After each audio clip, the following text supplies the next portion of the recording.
Sa buhay natin ay marami tayong nagagawang kamalian dahil hindi tayo pinanganak na perpekto. Kung minsan yung mga taong malalapit sa atin ang ginagawang instrumento para tayo magbago. Ikaw, naranasan mo na bang makarma at matuto mula rito? Kapag ang tao ay umiibig, pakiramdam niya ay nakalutang siya sa langit.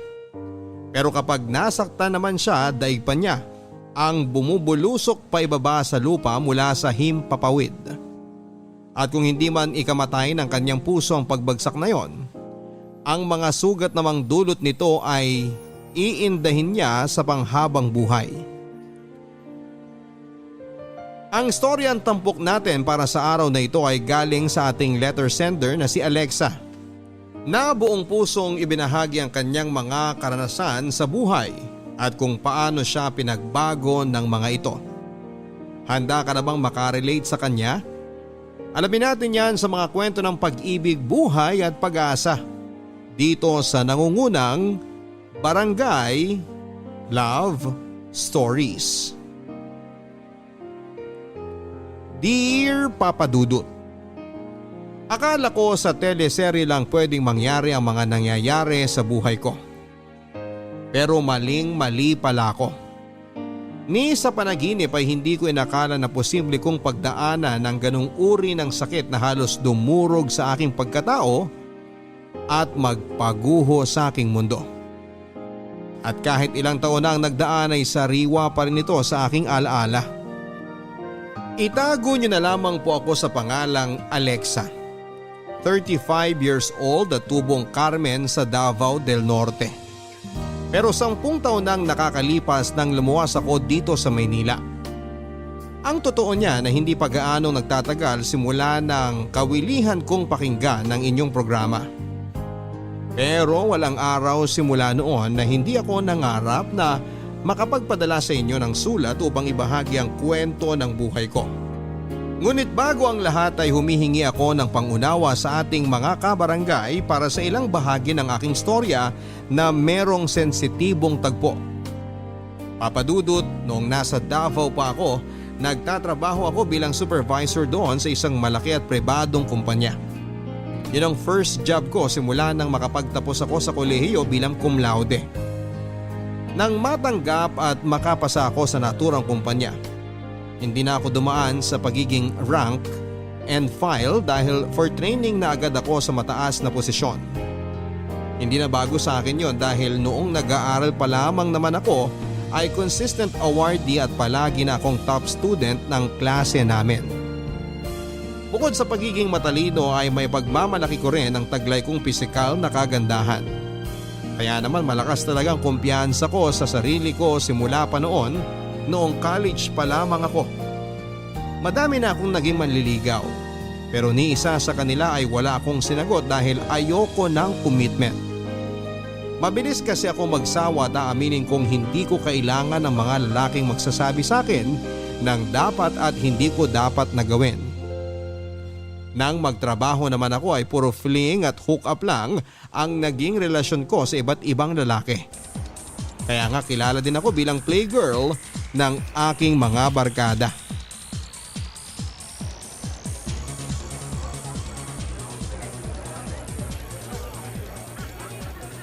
Mabuti naman nakipagkita ka na sa akin, no? Alam mo namang ikaw lang ang best friend ko tapos palagi ka pang busy these past few days. Sorry naman. Pero tama ka, busy nga ako masyado kaya naisip kong kailangan ko rin namang lumabas-labas. Kailan nga ba yung huling beses na nag-bar tayo? Sandali, meron pa ba tayong ibang kaibigan na darating? Wala na. Niyaya ko sila pero may mga kanya-kanyang commitment sa mga jowa. Kaya ayoko ng ganong klaseng relasyon eh. Merong nagdidikta sa iyo sa mga gagawin mo?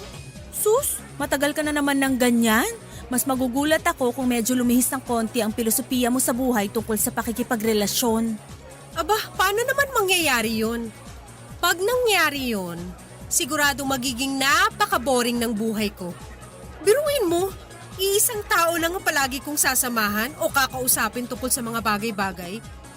Hindi ko alam kung handa na ba ako sa ganong relasyon kasi sa ngayon, nag-e-enjoy pa ako sa mga panandalian lang. Yun bang kapag napagsawaan ko na, pwede ko nang iwanan? Yun bang relasyon ng walang halong feelings at commitment? Happy-happy lang.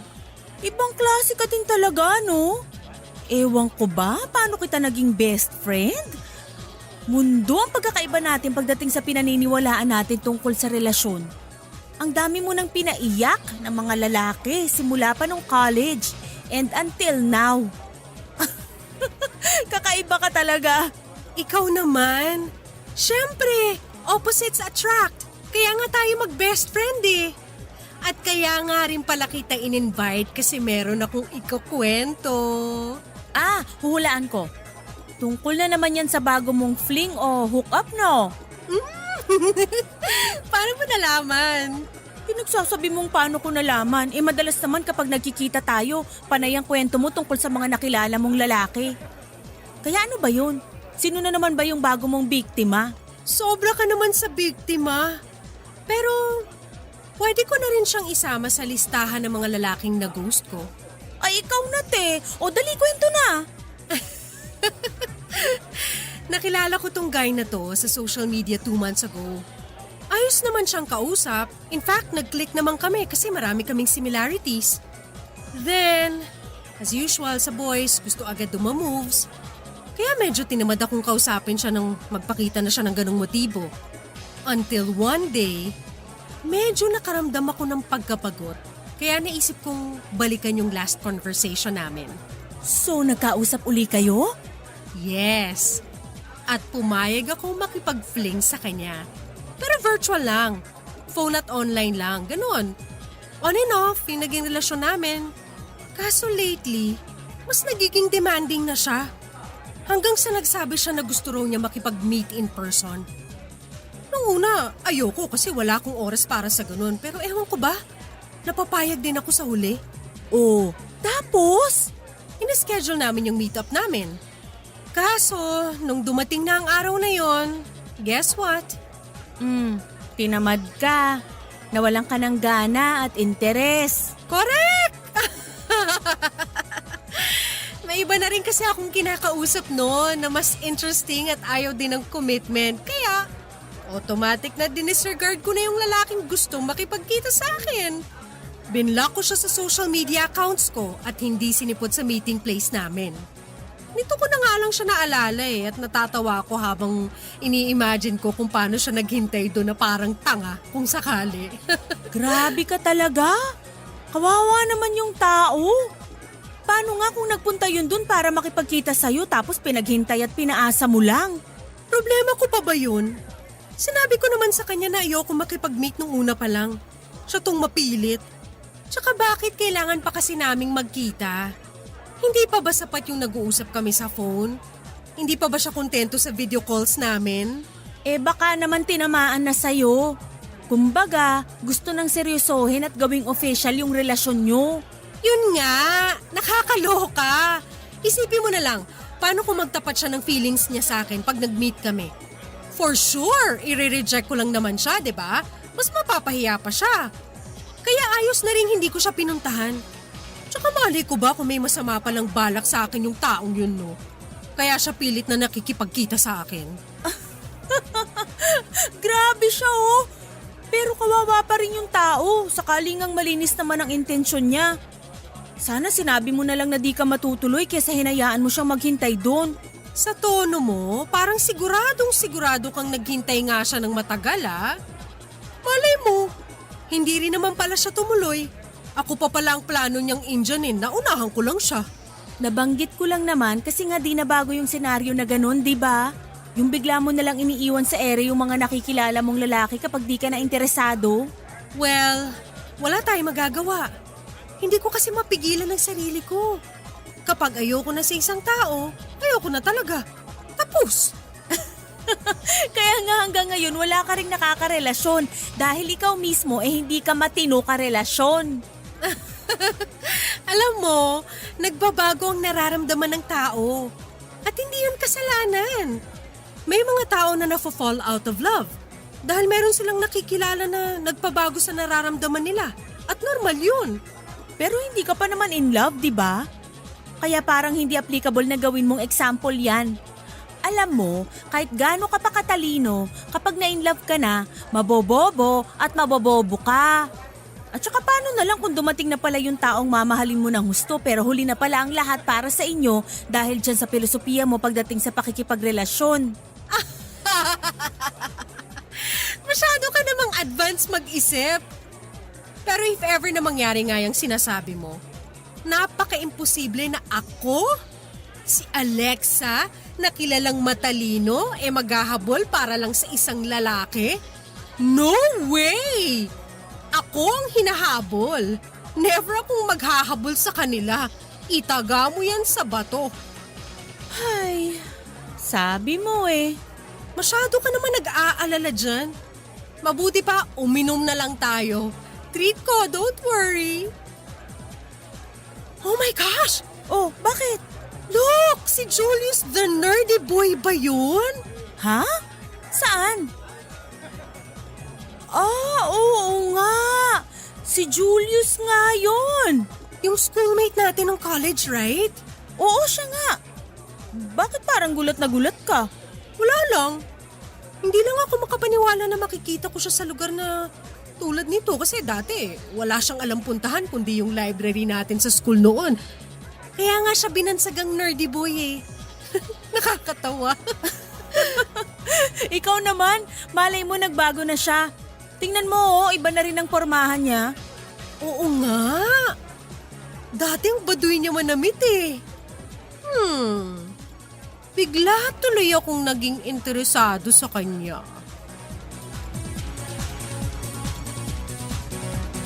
Papadudot tulad nga ng sinabi ko. Kilala bilang baduy pumorma at nerd si Julius noong nasa college pa kami.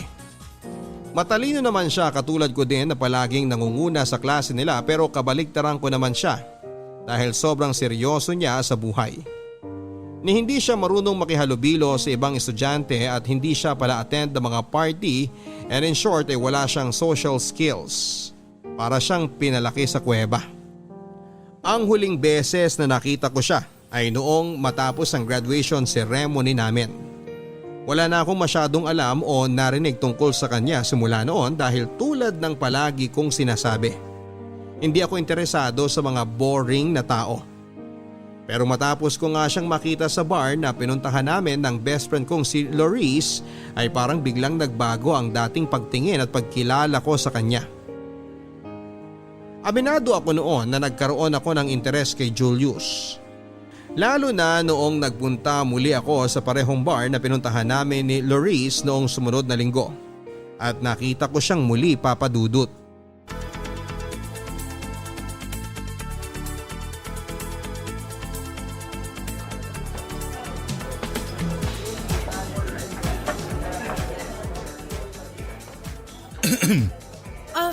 Hey! Hello, here. Binila kita ng drinks. I hope you like it. Thank you! Nag-abala ka pa? No big deal. I'm Julius. At ikaw naman si Alexa, right? Yeah? Hindi mo man lang ba tatanungin kung paano ko nalaman ang pangalan mo? Bakit pa? Mukha namang natatandaan natin ang isa't isa eh. So hindi na kailangan ng ganong intro. That's good to know. Mind if I sit here? May kasama ka bang iba? Oo, kasi mag-isa lang ako. So kung meron kang hinihintay, pwede naman ako umalis na lang. Oh no! Wala akong kasama. Ako lang din mag-isa kaya pwede ka maupo dyan. Thanks. Ang totoo niyan, nakita na kita dati dito sa bar last time. Kaya umasa ako na baka makita kita ulit dito ngayon. Really? Actually, pareho pala tayo nang naisip. Seryoso ba yan? Oo. Matagal na rin since graduate tayo ng college. Wala na akong narinig tungkol sa'yo simula noon. Kumusta ka na ba ngayon, Julius? Ito, ayos naman. Working as a nurse sa public hospital. How about you? Nagtatrabaho na din ako as supervisor sa isang private company dito sa atin. Wow, supervisor ka na pala. Iba ka talaga, Alexa. Simula nung college tayo, kilala ka ng matalino sa school. Kaya naman hindi nakakapagtaka kung mataas na ngayon ang posisyon mo sa trabaho. Ikaw din naman matalino. Pero malaki ang pinagbago mo. Kasi ang natatandaan ko noon, hindi ka palalabas. May pagka-introvert ka pa nga eh. Pero tingnan mo naman ngayon, marunong ka na makipag-socialize. Ganun talaga siguro. Napag-isip-isip ko na kailangan ko din lumabas sa comfort zone ko. Para din mag-grow. At isa yun sa mga desisyon kong hindi pinagsisisihan dahil ang totoo niyan, kung hindi ako nagbago, siguradong hindi kita makikita uli. Anong ibig mong sabihin? Hindi ko alam kung nasabi ko na ba sa ito nung college pa tayo na crush kita. Oh my gosh, really? Pero wala akong matandaan kasi nga marami kayo nagsasabi na crush niyo ko. Oo eh. Hindi ko na nga rin maalala kung nabigyan ba ako ng chance na makapagtapat sa'yo noon. Paano ba naman? Ang haba palagi ng linya ng mga lalaking nanliligaw at nagpapapansin sa'yo. Samantalang isang hamak na nerdy boy lang ako noon. Kaya duda rin ako na mapansin mo. Uy, sobra ka naman. Hindi naman ako ganun kasamang tao para hindi ko mapansin ang effort mo. Pero nakaraan na yon. At ngayon nagkita tayo uli. Pakiramdam ko itinadhana talaga itong mangyari. Kaya nga sinabi ko talaga sa sarili ko na hindi na ulit ako maduduwag. Well, congratulations to you. So Alexa, pwede ba tayong maging magkaibigan? Wait, meron ka na bang boyfriend? No, wala akong boyfriend. And yes, pwede tayong maging magkaibigan.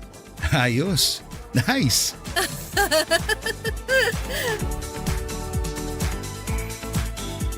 Papadudot na puno nga ng kwentuhan at maraming tawanan ng pagkikita naming yon ni Julius. At masasabi kong nag-enjoy talaga akong kasama siya. Na hindi ko na nga namalayan kung anong oras ba kami naghiwalay at bago umuwi ay nagsuggest siya na ihatid ako sa aking apartment. Bagay na hindi ko naman tinanggihan dahil ng araw na yon ay hindi ko dala ang kotse ko. Nagpalitan na rin kami ng numbers at nagfaluhan sa social media dahil malakas ang pakiramdam namin na hindi yon ang magiging una't huli naming pagkikita. Kahit ako sa sarili ko ay hindi ko rin mapigilang ma-excite sa mga susunod pa naming paglabas na hindi nga nagtagal ay nangyaring muli. Dumalas ang pagkikita at paglabas namin ni Julius, Papadudut, hanggang sa formal na rin niya akong niligawan. Bagay na hindi ko tinanggihan pa. Pagkalipas lang ng ilang buwan ay sinagot ko na siya at opisyal na ngang naging kami. Oo, walang wala talaga sa karakter ko ang pagpayag na magpaligaw kay Julius. Pero nang maging kami, pakaramdam ko noon, naging totoo ang saya sa dibdib ko. Palibasa sa unang pagkakataon ay naranasan ko na ma-in love. Papadudot, noon lang talaga ako na in love sa tanang buhay ko. Bagong-bago sa akin ang pakiramdam kasi hindi ako sanay na nananatili sa isang pangmatagalan at seryosong relasyon. Pero nagbago ang lahat nang muli kaming magkita ni Julius. Kahit na nakukornihan ako sa sinasabi niyang yon na baka raw itinadhana ang pagkikita namin, pagkalipas ng mahabang panahon ay parang gusto ko na ring paniwala ang totoo nga ang sinasabi niyang tadhana. Mabuti na lang pala na sa parehong pahina kami ng aming buhay nang muli kaming pinagtagpo. Tumagal ng 2 buwan ang relasyon namin ni Julius bago ko nabanggit sa best friend kong si Loris ang tungkol doon. Tulad ng inaasahan ko ay hindi makapaniwala ang kaibigan ko na magiging kami ni Julius at lalong higit na mas tumibay ang aming relasyon. Siyempre hindi mawawala doon yung tuksuhin niya ako na kinain ko daw ang mga sinabi ko na kahit kailan ay hindi ako papasok sa isang relasyon kung saan ay kailangan kong mag-commit at higit sa lahat ay hindi ako mai-in love.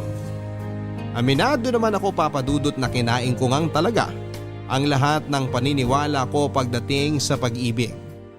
Pero kung para naman kay Julius ay masasabi kong worth it ang mga bagay na binago ko sa sarili ko.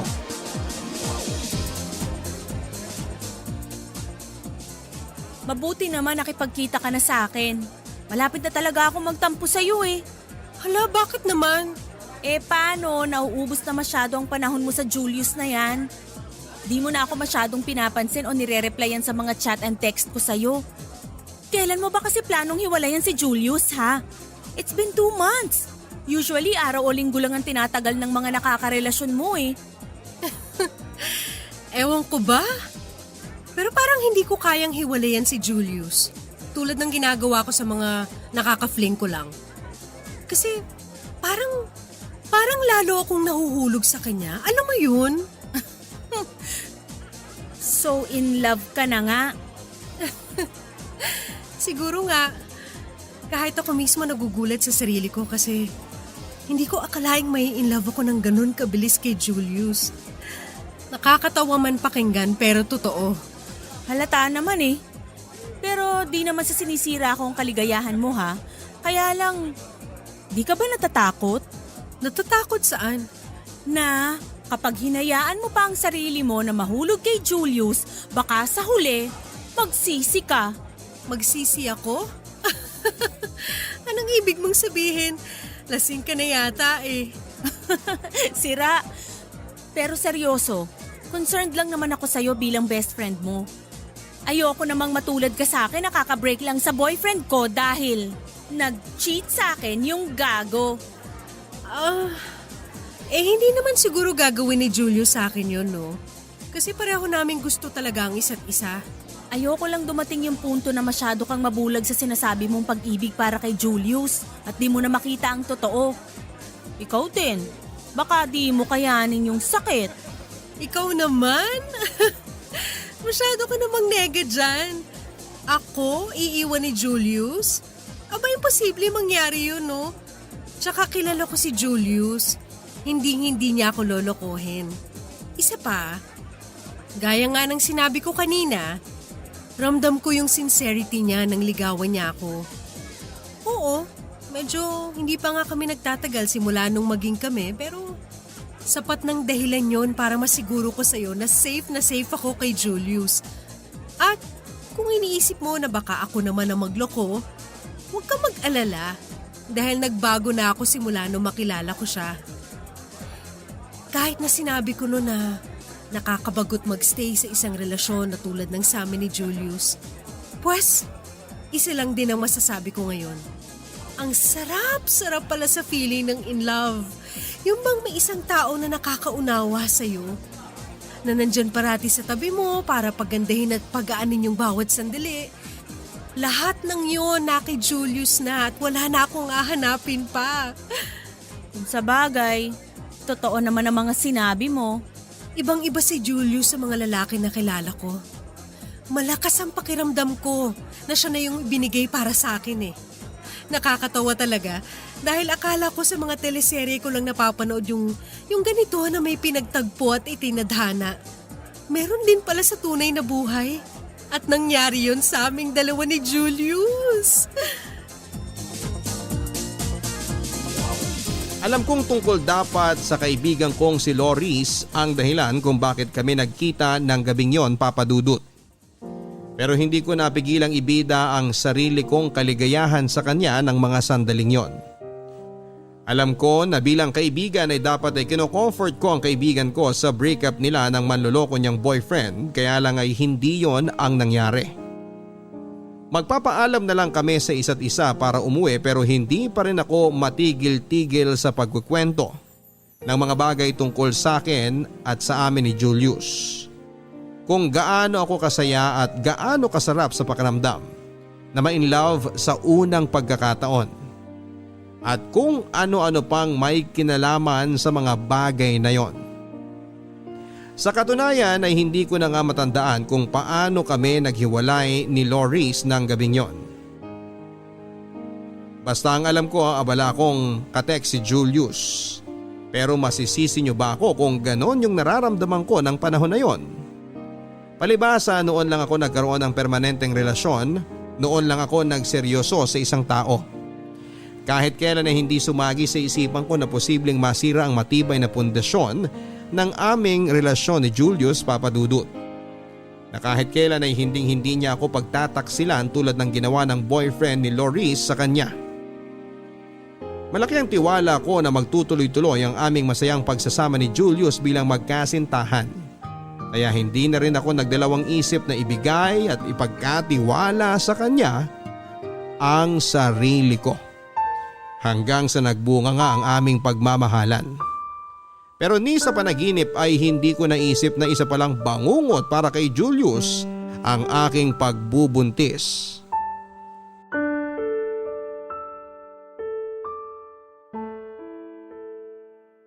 I'm really sorry Alexa, pero hindi ko matatanggap ang batang yan.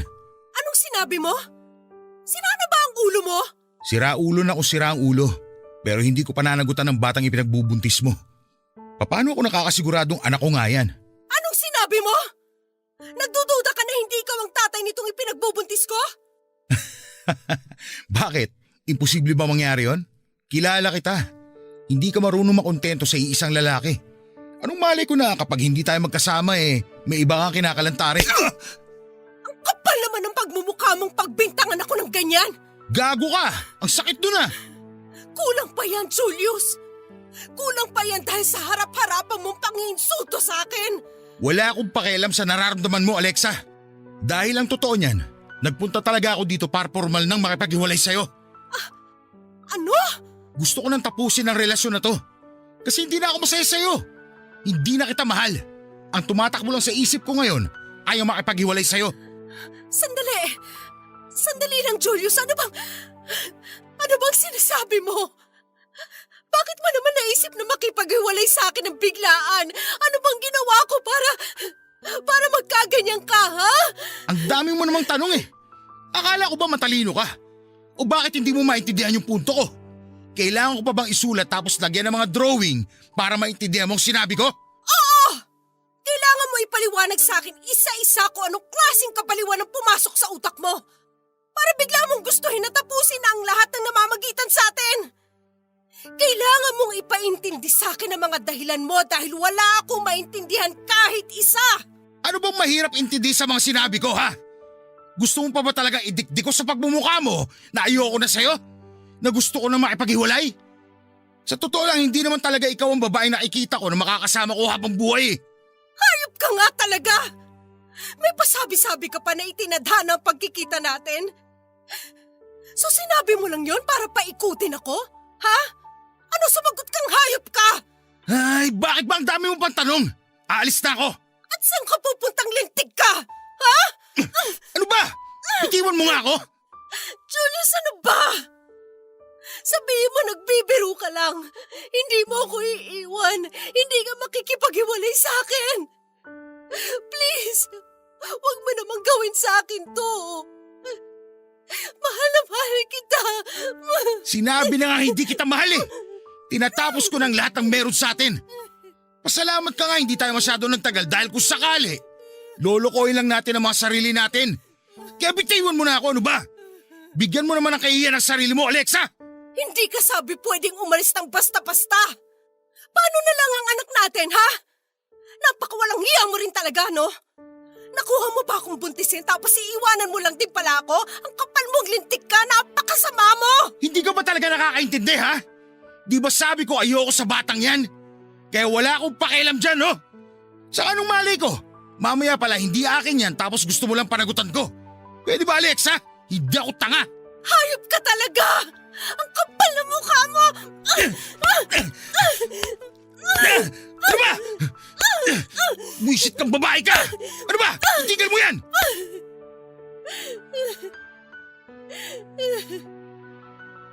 Ganun mo na lang ba kadaling ibasura ang lahat sa atin? Ano nang gagawin ko sa anak natin kung aalis ka, Julius? Sabihin mo, ano?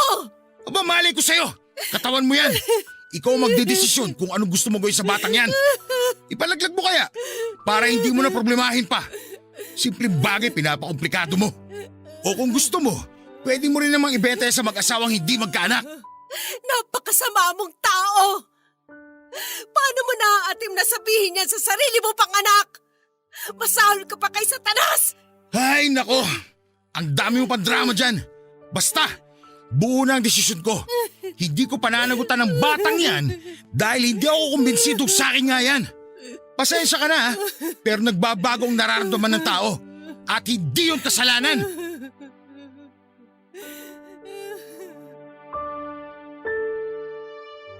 Hindi ako maniniwala nang basta na lamang nagising si Julio sa isang araw na hindi na niya ako mahal, Papa Dudut. Nawala na siyang nararamdaman sa akin na basta na lang siya nakapag-decide na gusto na niyang makipaghiwalay at iwanan akong mag-isa matapos kong sabihin sa kanyang ipinagbubuntis ko ang anak namin. Sa totoo lang, kaya kong palagpasin ang harap-harapan niyang pangiinsulto sa akin. Pero ang tanggapin na gano'n na lang niya kadaling itapon na parang basura ang aming relasyon ay kahit kailan ay hindi magiging madali, Papa Dudut. Nang sandaling yon akala ko ako na ang magiging pinakamasayang babae sa balat ng lupa, pero daig ko pa ang binuhusan ng malamig na tubig dahilan para ako magising sa masalimuot na realidad. Hindi na akong mahal ng lalaking mahal ko. Doon ko biglang naalala ang minsan naming napag-usapan ng best friend kong si Loris tungkol sa posibilidad na saktan ako ni Julius. At ayoko mang isipin na baka merong ibang tao o babae na sangkot sa biglaan niyang panlalamig sa akin at planong pakikipaghiwalay. Ay hindi ko pa rin napigilan ang isipan ko na magduda, Papa Dudut. Kaya naman upang makumpirma ang aking hinala, noong umalis si Julius sa apartment ko ay palihim ko siyang sinundan ng gabing yon. Para bang nakutuban ako na hindi pa siya dederetsyo na umuwi sa bahay nila. Alam kong parang tanga ang ginawa kong yon, pero hindi na ako nakapag-isip. Para ako na blackout noon, Papa Dudut. Nagpadala na ako sa bigat ng nararamdaman ko ng mga oras na yon. Tama nga ako na hindi pa planong umuwi ni Julius. Nakita ko siyang umupo sa smoking area sa labas ng bar kung saan kami unang nag-usap noon. Parang may hinihintay siya. At pagbaba ko ng sasakyan ay kitang-kita ng dalawang mata ko kung paano siya nakipaglandian habang hinahalik-halikan sa pisngi ang babaeng lumapit sa kanya. Ang bago niyang babae ay walang iba kundi ang best friend ko na si Loris, Papa Dudut. Sinong mag-aakala nang walang hiya ko palang best friend ang aahas sa aking boyfriend? Nakakatawa dahil ni sa hinagap ay hindi ko naisip na posibleng mangyari sa akin ang mga eksena sa teleserye na madalas ay napapanood ko lamang. Daig ko pang sinaksak ng patalikod ng 1,000 beses, Papa Dudut. Nang makita kong parang linta na nakalingkis si Loris kay Julius, ay hindi ko na napigilan ng galit sa aking puso. Nang sandaling yon ay parang gusto kong pagpira-pirasuhin ng buhay ang traidor kong best friend. Naisip kong paano naaatim ni Loris na makipag-sweet-sweetan kay Julius samantalang alam na alam naman niyang may relasyon kami ng lalaking nilalandi niya. Tandang-tanda ko pa kung paano ko yon ipinamumukha sa kanya. Kaya wala siyang dahilan para aksidenteng agawin ng boyfriend ko sa akin. Magkahalong sama ng loob at galit ang nangingibabaw sa akin ng mga sandaling yon, Papa Dudut. Kaya naman hindi ko na hinayaang maglandian pa sina Julius at Loris. Lalo lang nagdidilim ang paningin ko kaya hindi ko na napigilan ang sarili ko na gumawa ng eksena at sugurin silang dalawa.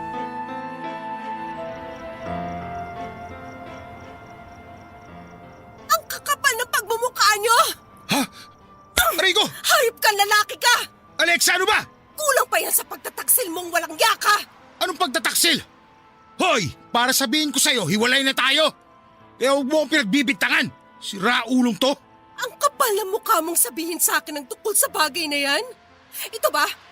Ito bang walang kwentang babaeng to ang dahilan kung bakit bigla ka na lang nang lamig sa akin? Ha? Siya ba? Alexa, ano ba? Nakakahiya, pinagtitinginan tayo ng mga tao. At ako pa talagang dapat mahiya dito? Hindi ba? Sa ating tatlo, dapat kayo ang mahiya at hindi ako? Sandali. Traidor kang hayop ka! Aray! Ano ba, Alexa? Nasasaktan Ano ba? Tumigil na kayo! Let's ka, Alexa! Lumayo ka na! Nasisiraan ka na talaga ng ulo, Alexa! Kulang pa nga yung pananabunod ko eh. Dapat sa iyong ahas ka ay kinakalbo. Ang kati mo rin no? Paano mo nagawang akitin si Julius, ha? Samantalang alam mo naman kami, di ba? O baka naman nagbibingi-bingihan ka lang nung nagkukwento ako sa'yo kung gaano kami kasaya at kaperpekto para sa isa't isa. Ano? Para sabihin ko sa'yo, una ko nagustuhan at minahal si Julius. Anong sabi mo? Siguro nga panahon na para malaman mo ang totoo, Alexa. College pa lang tayo, in love na ako kay Julius. Akala ko nung una mawawala din ang pakiramdam kong yon. Lilipas din. Pero nung muli kaming magkita, bigla na lang bumalik lahat ng nararamdaman ko para sa kanya na akala ko matagal nang patay. Kaya ba nang malaman mong naging kami ni Julius nainggit ka? Nagkataon namang nagkalabuan kayo ng ex-boyfriend mo kaya mo nilandi ang boyfriend ko? Aba, magaling ka rin talagang ahas ka, no? Paano mo nagawang traidorin ng best friend mong hayop ka? Para sabihin ko sa'yo, unang naging akin si Julius. Tsaka noon pa man, wala ka nang pakialam sa kanya, di ba? Bigla ka na lang nagka-interest dahil hindi na siya katulad ng dati. Akala mo ba hindi ko alam na isang araw itatapon mo rin siya na parang basura kapag nagsawa ka na? At para sabihin ko sa'yo, matagal nang tapos ang pagkakaibigan natin. Hindi ko nga alam sa sarili ko kung bakit pa kita sinasamahan samantalang wala naman akong napapala sa'yo eh. Napaka makasarili mo, Alexa. Wala kang bukang bibig kundi kung gaano ka kagaling at katalino sa lahat ng bagay. Puro na lang ikaw, ikaw, ikaw. Paano naman ako? Si Julius na lang ang meron ako, hayop ka. Pati ba naman siya kinuha mo pa? Aba, kasalanan ko ba kung sa ating dalawa mas nakakalamang ako? Ako ang pinakamaganda, matalino at sikat sa mga lalaki? At ikaw, palaging huli. Hindi magaling sa mga bagay-bagay at higit sa lahat, pangit! Nakakaawa ka, Loris. Nakakaawa ka. Kahit anong sabihin mo, ikaw pa rin ang iniwan sa atin. Ikaw ang mas kawawa. Dahil ahas ka! Mga agaw! Traidor! Malandi! Higad! Pwede ba Alexa tumigil ka na?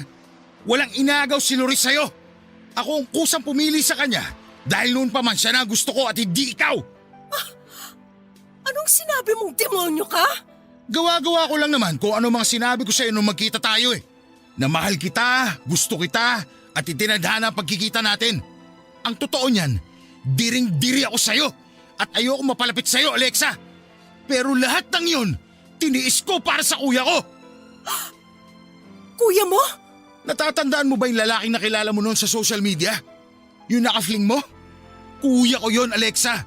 Nag-iisang kapatid. Pero salamat sa'yo dahil patay na siya ngayon. Simula nung paasahin mo siya tindi si puti sa lugar ng pinagkasunduan nyo, nasaktan siya ng husto. Simula nung maglaho ka na lang na parang bula sa buhay niya, matapos ang lahat-lahat, nawala na siya ng gana magpatuloy pa. Isang araw, nagsimula na siyang hindi kumain.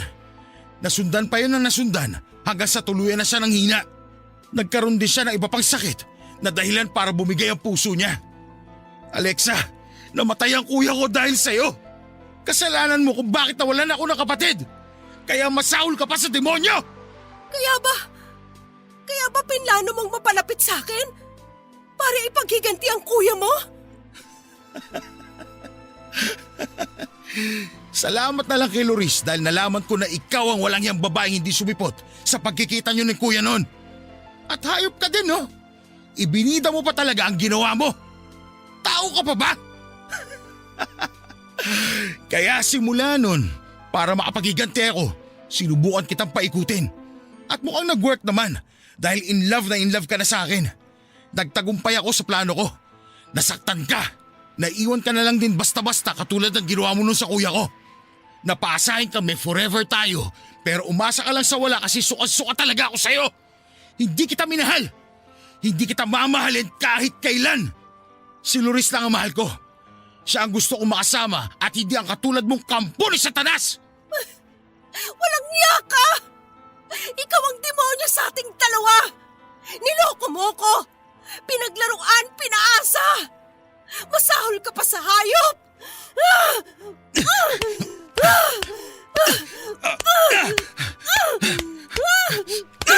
Ano ba? Tigilan mo sa amin pananakit sa akin, balo ka!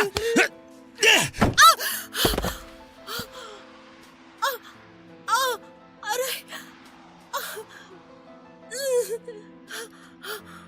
Dugo! Julius, anong ginawa mo sa anak natin? Ang baby ko! Ang baby ko!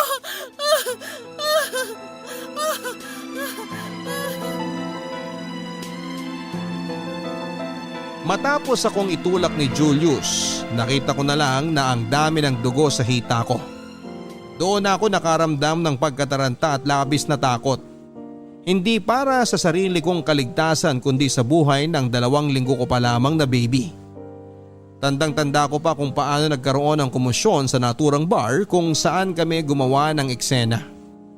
At bago ako tuluyang mawala ng ulirat, ang huli kong natatandaan ay ang paparating na ambulansya.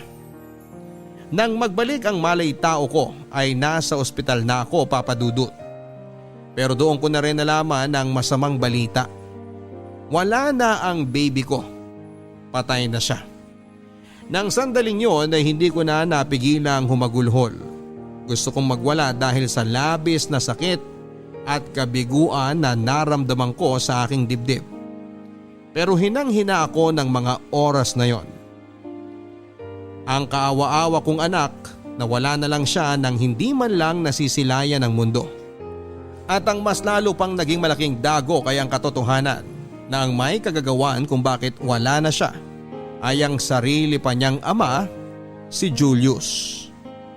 Tumagal ako ng 1 buwan sa ospital dahil hindi kaagad nanumbalik ang lakas ko. Parang gusto ko na rin kasing mawala na lamang at sundan ang anak ko sa kabilang buhay. Mabuti na lamang dahil inalalayan ako ng aking pamilya. Dahil doon kahit papaano ay mas pinili ko pa rin mabuhay. Mag-isa lang ako ng araw na ma-discharge na ako sa ospital. Palibasa hindi rin naman ako sanay na nakadepende sa ibang tao. Maging malapit ko man silang pamilya o kaibigan. Ang sabi ko sa mami ko ay hintay na lang ako sa bahay dahil kaya ko naman ang sarili ko. Nakisuyo na rin ako kay mami na dalhin ang sasakyan ko sa ospital at ipark sa basement parking at babayaran ko na lang ang parking fee kung magkano man ang aabutin paglabas ko. 1 araw bago ako ma-discharge. Iniwan sa akin ni mami ang susi ng sasakyan ko. Nang araw na pwede na akong umuwi nang makarating na ako sa parking lot ng ospital.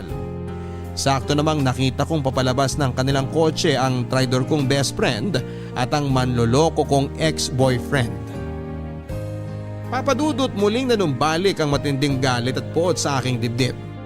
Lalo pa nga itong nagatungan nang makita kong hinihimas ni Loris ang kanyang tiyan na halatang medyo lumalaki na habang maingat naman siyang inaalalaya ni Julius. Dahilan para mas lalo ko silang kamuhian.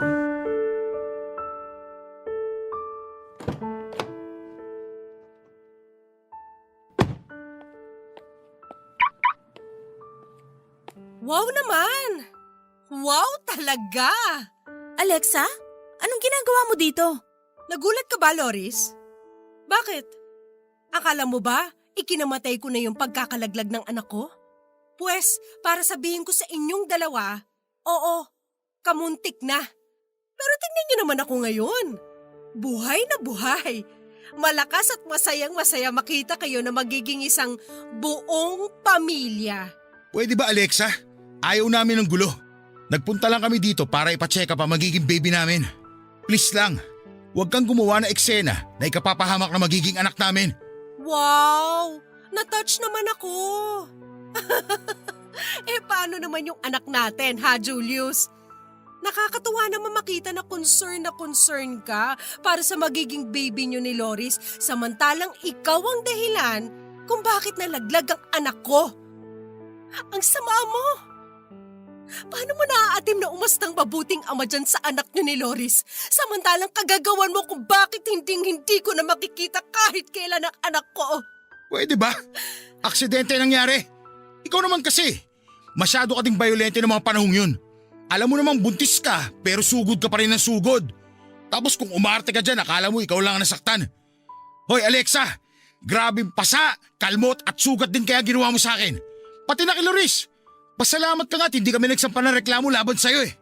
Kung makapagsalita ka, akala mo ikaw ang biktima. Naririnig mo ba mga sinasabi mo, Julius? Nag-iisip ka ba talaga? Hindi ka man lang ba nanghihinayang sa lahat ng pinagsamahan natin? Tayo dapat ang magiging isang masayang pamilya. At hindi kayo ni Loris. Tayo dapat yon gaya nung ipinangako natin sa isa't isa.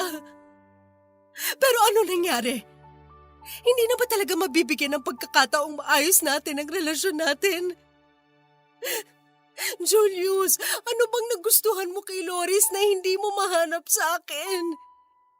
Nasa akin naman ang lahat, di ba? Maganda ako, matalino. Di hamak naman na mas marami din akong pera kaysa sa hampas lupang babaeng yan, no? Kaya bakit hindi na lang ako, ha? Bakit hindi ka na lang bumalik sa akin? Ano ba sa mga sinabi ko noon ang hindi mo naiintindihan, Alexa, ha? Gusto mo pa talagang ulitin ko para masaktan ka lalo? Sige, uulitin ko. Hindi kita minahal. Ginamit lang kita para maipagiganti ko ang kuya ko. At ngayon nakikita na kita miserable. Wala kang idea kung gaano ko kasaya. Ano ngayon ang pakiramdam ng paglaruan? Tulad ng paglalaro mo sa damdamin ng mga lalaki na kilala mo noon, ha? Ano ngayon ang pakiramdam na magmukhang tanga at kawawa matapos iwanan ng taong mahal mo? Deserve mo lahat ng pinagdadaanan mo ngayon. Kung tutusin nga, kulang pa yan eh. Huwag mo na kaming guluhin. Magkalimutan na lang tayo at isipin na lang natin na parang walang nangyari. Wala ka na rin naman kasing magagawa kahit ipilit mo pa. Lumuha ka man ng dugo, hindi na mabubuhay pa ang anak mo.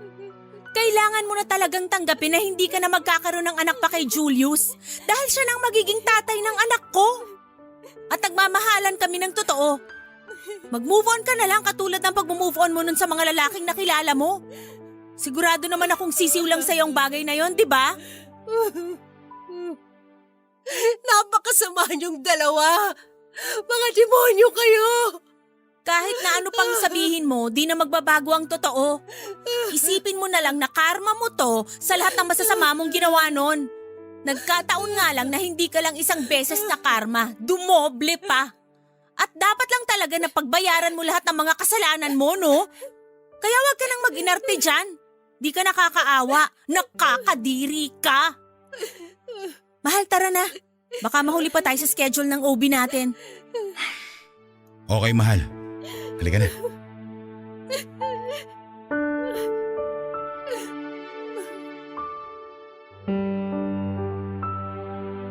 Luhaan akong iniwan ni na Julius at Loris ng sandaling yon, Papa Dudut. At dahil sa hindi ko maipaliwanag na sakit na aking nadarama, kaya napahagulhol ako sa loob ng sasakyan ko. Matapos nilang umalis. Mabuti na lang dahil nagawa ko pang tawagan ang aking mami para magpasundo. Hindi ko na rin naman kayang mapag-isa ng panahon na yon. Pagdating ko sa bahay ng mga magulang ko ay agad akong nagkulong sa kwarto. Umiyak lang ako ng umiyak noon habang pilit na binubura sa aking isipan ang mga eksena kung saan ay masayang masaya sina Julius at Loris kasama ang magiging anak nila. Papadudot, awang-awa ako sa sarili ko. Yung dati ako na malakas, matapang at matalino ay tila naglahong parang bula sa kalawakan at napalitan ng mahina at miserableng bersyon ko. Nang mga panahon na yon ay dumanas ako ng labis na depression.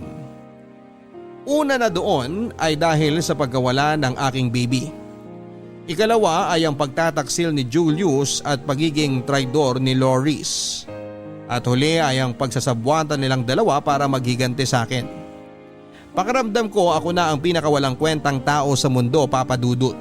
Dahil kung totoo man ang doble karmang sinasabi ni Loris ay parang sobra-sobra naman yatang sakit ang ganti sa akin ng tadhana.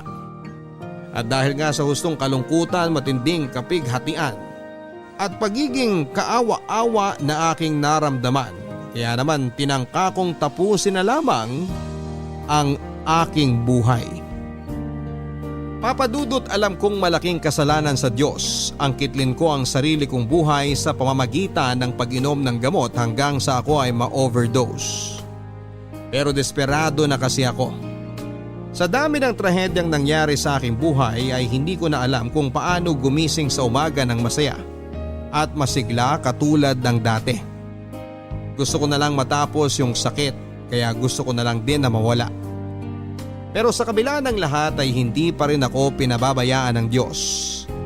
Nang mga sandaling yon, mabuti na lang dahil nakita ako ng mga magulang ko kaya naman naisugod nila ako sa pinakamalapit na ospital kung saan nananatili ako ng halos 3 linggo. Pinagalitan at pinagsabihan ako ng husto ni na mami at daddy tungkol sa ginawa ko sa aking sarili.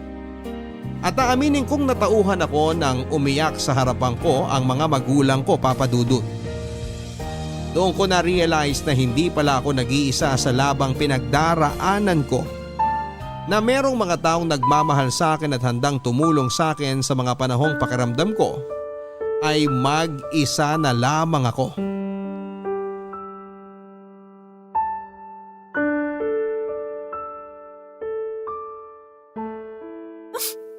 Anak, kung nabubuhay ka lang ngayon, sana palagi kitang nayayakap kapag ganitong malungkot ako. Alexa, iha, tinitignan mo na naman ang mga gamit ng baby mo. Hindi ko kasi mapigilan, Mami. Pakiramdam ko kasi kapag hinahawakan ko ang mga damit niya, buhay na buhay siya. Kapag nandito ako sa dapat na magiging kwarto niya, feeling ko hindi talaga siya nawala. Naiintindihan ko, anak. Nag-aalala lang kasi ako sa'yo dahil baka sumama na naman ang pakiramdam mo. Alalahanin mo, kagagaling mo lang sa trangkaso. Baka mapinat ka. Ay, alam ko naman po yun kaso hindi ko po talaga mapigilan ang sarili kong pumunta dito sa kwarto niya. Okay, pero maya-maya ay kailangan mo na rin magpahinga, ha? Huwag nang matigas ang ulo mo. Si Mami talaga. Kung umasta, para namang baby pa ako. Malaki na kaya ako. Tignan niyo, may apo na nga kayo dapat sa akin eh. Alexa, anak. Alam kong sobrang sakit pa rin sa'yo nang nangyari, lalo na para sa una mong baby. At maniwala ka dahil nasaktan din kami ng husto ng daddy mo. Alam mo ba, nung nalaman nga namin na magkakaapo na kami, napatalon pa sa tuwa ang daddy mo. Talaga po, Mami? Oo. Tapos, ibinida na niya sa mga katrabaho niya na magiging soon-to-be lolo na siya. Kaya nga nung mawala yung baby mo, naapektuhan din siya. Kami. Pero anak, noong ikaw naman ang kamuntik nang mawala sa amin ng daddy mo, halos gumuho ang mundo namin. Alexa, alam namin na masakit at masalimuot ang mga pinagdadaanan mo. Pero nandito lang naman kami ng mga magulang mo para samahan ka eh. Kapag nararamdaman mo na parang gusto mo nang ulit sumuko, katukin mo lang kami sa kwarto. Makipagkwentuhan ka sa amin. Huwag na huwag kang mahihiya. Kahit pa sa kalagitnaan ng tulog namin, walang problema. Kung malungkot ka o gusto mong may mapagsabihan ng problema mo, pwedeng-pwede mo kaming iyakan gaya nung bata ka pa sa tuwing may umaaway sa'yo. Nandito kami lagi para sa'yo, anak. Alam ko naman po yun, Mami eh. Kaya nga nagpapasalamat ako sa inyo ni Daddy dahil nasa tabi ko kayo. Kung wala kayo, baka wala na rin po ako. Mahal na mahal ka namin ng daddy mo. At hindi magbabago yun. Tandaan mo yan, anak. Kahit na pinalaki ka naming matapang, matalino at independent, palagi pa din kaming nandito ng daddy mo para sa'yo. Hanggat buhay kami, huwag kang magdadalawang isip na lumapit sa amin. Maraming salamat po sa lahat ng mga sinabi niyo sa akin, Mami. Ang totoo niyan, hindi ko po talaga alam ang gagawin sakaling wala kayo ni Daddy sa tabi ko. Hindi ko alam kung paano magpapatuloy at kung paano haharapin ang buhay. Maraming salamat po dahil hindi rin kayo nawala kahit napakiramdam ko mag-isa na lang ako. Aba, syempre naman no. Gusto pa namin ng daddy mo na makita at makasama ang mga magiging apo namin sa'yo pagdating ng araw. Sa ngayon, mananatiling ikaw pa din ang baby namin. Puro ka talaga biro, Mami. Sinabing malaki na ako eh, hindi na ako bata. Basta kahit magkauban ka na, baby pa rin kita. Mm.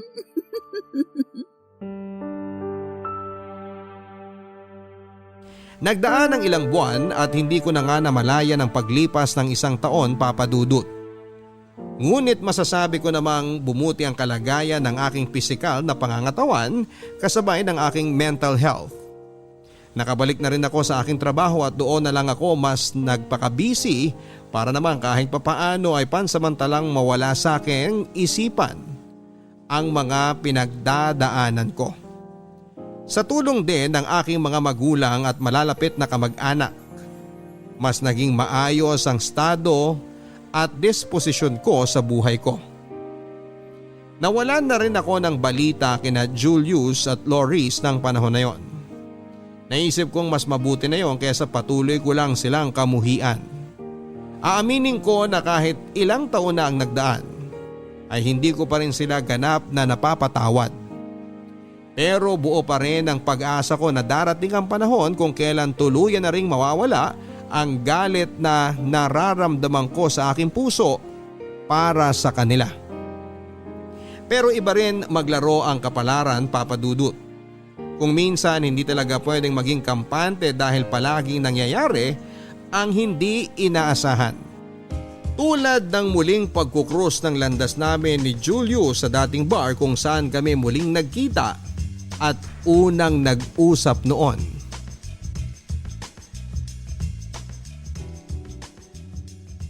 Alexa, Di ba diring-diri ka sa akin?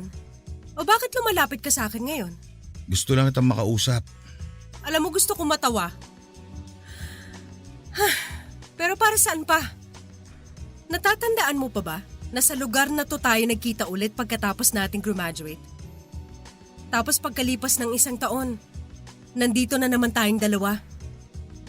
Yung totoo, Julius, parte ba to ng may sadimonyo mong plano? At saka, nasaan ang traidor kong kaibigan? Baka naman mamaya bigla siyang lumitaw sa kung saan para sugurin ako o saktan, ha? Ngayon palang binabalaan ko na kayo. Ipapupulis ko kayo talaga. Alexa, please. Huwag ka mag-alala. Wala dito si Loris. Hindi ko siya kasama. Actually, matagal na kaming hindi nagsasama. At gusto mong paniwalaan ko mga sinabi mo? Pwede ba? Kayo pang dalawa ni Loris hindi magkasama? Pareho kayo mga tanga? Totoong sinabi ko. Hiwalay na kami. Halos 6 na buwan na rin. Wow naman! Bago sa pandinig ko yun, ha? Samantalang nung una, halos kambal tuko kayong di mapaghiwalay. Tapos ngayon bigla mo na lang ibabalita sa akin ang tungkol sa bagay na yan? Bakit ano bang inaasahan mong marinig mula sa akin? Pues kung gusto mong malaman kung masaya ba ako dahil mukhang wala din kayong forever, sige, aaminin ko, masayang masaya ako. Sa sobrang saya ko, parang gusto kong ilibre ang lahat ng taong nasa bar na to. I'm really sorry sa mga kasalanang nagawa ko sa'yo noon at sa anak natin. Pwede ba? Kung kailan naman hindi ko na kailangan ng paghingi mo ng tawad, tsaka mo naman sasabihin yan? Ano ba to, lokohan? Pwede ba, Julius? Umalis ka na lang. Ayaw kitang kausap. Please, makinig ka muna sa akin oh. Nagsisisi ako sa mga kasalanang ginawa ko sa'yo noon. Na-realize ko na maling-mali na sinaktan kita at pati na din ang baby natin. Siguro nga pinarusahan din kami ni Loris dahil sa mga hindi magandang ginawa namin sa'yo. Anong ibig mong sabihin? Masyadong biglaan ang mga pangyayari. Akala namin okay yung baby pero nagkaroon ng komplikasyon hanggang sa ipanganak siyang premature ni Loris. Hindi nga inabot ang 1 buong araw yung anak namin at kaagad din binawian ng buhay. Ang sakit-sakit palang mawala ng anak habang buhat-buhat mo to. Pagkatapos mawala ng anak namin, nagsimula na rin maging kakaibang asal ni Loris. Bakit ano nangyari? Naging baliw na siya, Alexa. Naging siraulo. Hindi na siya yung babae na gustuhan ko. Minsan nakikita ko na lang siya nakatulala at nakatingin sa malayo. O kaya nagsasalita ng mag-isa na akala mo may kausap. Naabutan ko pa nga siya na kinakantahan yung manika sa bahay na binili namin para sana sa magiging baby namin. Alexa, pinipilit niyang yun daw ang anak namin. Ano ba naman yun? Kung hindi ba naman siya isa't kalahating baliw, hindi ba? Ikumpara ba naman yung anak namin doon sa manika? Kaya yun, para matigil na siya sa kabaliwan niya, ipina-admit ko siya sa isang mental institution. Doon siya nararapat, kasama yung mga kapwa niyang sintu-sinto. Ano? Nagawa mo yun sa nanay ng anak mo? Tao ka pa ba? Bakit? Para naman sa kanya yung ginawa kong yun ah. At least hindi siya nag-iisa sa kabaliwan niya. Ang totoo niyan, Alexa, pagkatapos siyang mawala sa buhay ko, may isa pa akong na-realize. Na ikaw pala talaga ang mahal ko.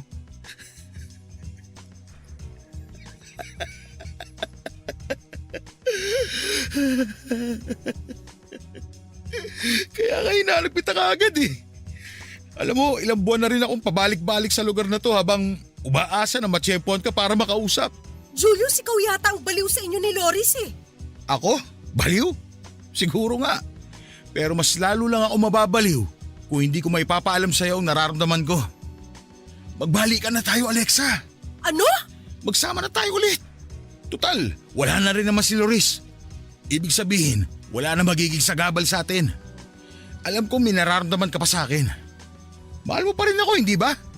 Kahit na lumipas na ang mahabang panahon, nakakasiguro akong hindi mawawala yung pagmamahal mo sa akin. Kaya ano pang hinihintay mo, Alexa? Tuparin na natin yung naudlot nating pangarap. Tumigil ka, Julius! Ang kapal naman ng pagmumukha mong sabihin sa akin ng mga bagay na yan. Alam mo kung anong nararamdaman ko para sa'yo ngayon? Pandidiri, galit at matinding puot. Napakamakasarili mong tao. Wala kang kasing sama. Paano mo naatim na sabihin sa akin ng mga yan, ha? Alexa, hindi ka ba nakikinig sa akin? Alin ba sa mga sinabi ko hindi mo maintindihan? Mahal kita! Hindi na kita mahal. Sukang-suka ako sa'yo. Alexa! Huwag mo akong hawakan kundi ipapupulis kita. Sandali, wag mo akong talikuran. Kinakausap pa kita eh! Papadudot yun ang huling pagkikita namin ni Julius dahil nang sumunod na araw ay may nakarating sa aking balita na nasangkot daw ito sa paggamit ng ipinagbabawal na gamot. Dahilan para ito mahuli at makulong. Kaya naman pala nang muli ko siyang makita noon sa bar ay malaki ang ipinayat niya. Bukod doon ay tila naapektuhan na rin ng droga ang kanyang pag-iisip at pagsasalita. Samantalang si Loris naman ay halos ilang buwan na ring naka-admit sa isang mental institution ay biglang hindi na lang nagising isang araw. Ang sabi ng doktor ay inatake daw siya sa puso habang natutulog. Muling nanumbalik ang sakit at lungkot sa kalooban ko dahil sa biglang pangyayari. Nasangkot ang mga taong naging bahagi ng buhay ko, mabuti man o masama. Muling naapektuhan ang aking mental health kaya naman minabuti ng mga magulang ko na umalis kami sa Davao. Noon din ay lumuwas nga kami pa Maynila. Simula noon ay wala na akong narinig tungkol kay Julius. Mas pinili ko na lang din na kalimutan siya, Papa Dudut. At nangako ako sa sarili ko na mas magiging matatag sa panibagong buhay ko. Sa tulong ng Diyos at ng mga taong totoong nagmamahal sa akin, muli akong nakabangon, Papa Dudut. Nangako ako sa aking sarili na balang araw ay muli akong iibig sa sandaling makatagpo ako ng lalaking mas may malinis na intensyon at mabuting budhi na siyang makakasama ko habang buhay. At mulit-muli ay hindi naman ako binigo ng Diyos nang ibigay niya sa akin si Roger. Sa ngayon ay meron na kaming isang anak na lalaki at kasalukuyan ko namang ipinagbubuntis ang aming baby girl. Kahit na maraming pagsubok ang buhay, hindi ko kahit kailan naramdamang mag-isa kong hinaharap yon, Papa Dudut. Dahil hindi lang ang mga magulang ko ang akin naging sandalan, meron na rin ako ngayong mabuting asawa at mga anak. Sa huli ay natutunan ko na yung mga mahalagang bagay sa buhay tulad ng pag-ibig, kaligayahan at kapayapaan ay hindi basta-basta dumarating. Dahil ang mga yon ay unti-unti nating binubuo sa ating puso para maibahagi natin sa iba. Kaya nga importante na mabuti ang ating intensyon upang mabuti rin ang karmang bumalik sa atin. Alam kong medyo masalimuot ang mga pinagdaanan ko. Kaya naman para makabawas sa bigat na nararamdaman ko sa dibdib ay ibinahagi ko ang aking kwento. Maraming salamat po sa pagkakataong mabasa ninyo ang sulat ko, Papa Dudut, At sana ay merong na-inspire at may natutunan sa aking kwento, Papa Dudut. Ang inyong forever kapuso at kabarangay, Alexa. Ang pagiging mabait at mabuti ay magkaibang bagay. Ang mabait ay yung oo ka lang ng oo sa ibang tao dahil ayaw mong masaktan sila sakaling tanggihan mo ang gusto nila. Ang pagiging mabuti naman ay yung hindi ka agrabyado at wala kang inaagrabyado. Napakinggan natin ang storya ng letter sender natin na si Alexa na sa buhay mahalaga po ang magkaroon ng mabuting intensyon sa ating kapwa. Dahil ayon nga sa lumang kasabihan, kung ano ang ating itinanim, yun din ang ating aanihin. Kung gumawa tayo ng masama sa ating kapwa, masamang karma din ang babalik sa atin. At kung mabuti naman, umasa tayo sa mabuting karma. Pero sino ba naman sa atin ang hindi nahihirapang magpakabuti? Hindi ba? Bagay na pwede nating matutunan paunti-unti gaya ng pinatunayan sa atin ni Alexa. Kahit na masalimuot ang buhay, marami pa rin namang magagandang pangyayari. Kahit na malungkot, meron pa rin namang masaya. Habang buhay tayong magmahal, ang pagpapaalam naman ay gawin lang natin ang sandali. Hanggang sa muli mga kapuso, ako po si Papa Dudut sa mga kwento ng pag-ibig, buhay at pag-asa. Dito sa Barangay Love Stories number 1. Mga kwento ng pag-ibig, kwento ng pag-asa at mga kwento ng buhay dito sa Barangay Love Stories. Love Stories. Forever.